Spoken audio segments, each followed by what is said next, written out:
sacrificed a lot for the creation of this country, and we know how to defend it. मार्का हक के 1 साल मुकम्मल होने पर मैं ये समझता हूँ कि इसमें न सिर्फ अफवाज पाकिस्तान बल्कि पूरी कौम के लिए एक फ़ख्र का मुकाम है। आज़ादी से लेकर आज तक जितनी कामयाबियाँ हुई उनमें एक और शानदार कामयाबी का इजाफा हुआ और उसका 1 साल मुकम्मल। अल्लाह ताला के फजल से मार्का हक की कामयाबी को आज 1 साल मुकम्मल हो चुका है।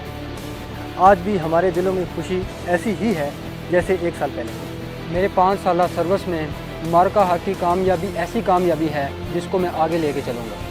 दुनियानो मरसूस में हिस्सा लेना मेरे लिए खुशी का बाइस है जिसको मैं हमेशा याद रखूँगा। हिंदुस्तान की इतनी जुर्रत नहीं है कि वो पाकिस्तान के तरफ बुरी नज़र से देखे। हिंदुस्तान ने आगे भी जाहिरियत करने की कोशिश की तो फ़ौज और अवाम मिल के उसका मुकाबला करेंगे और मुँह तोड़ उसको जवाब देंगे जैसे हमने मार्का हक में दिया, ताकि वो सदियों तक याद रखे।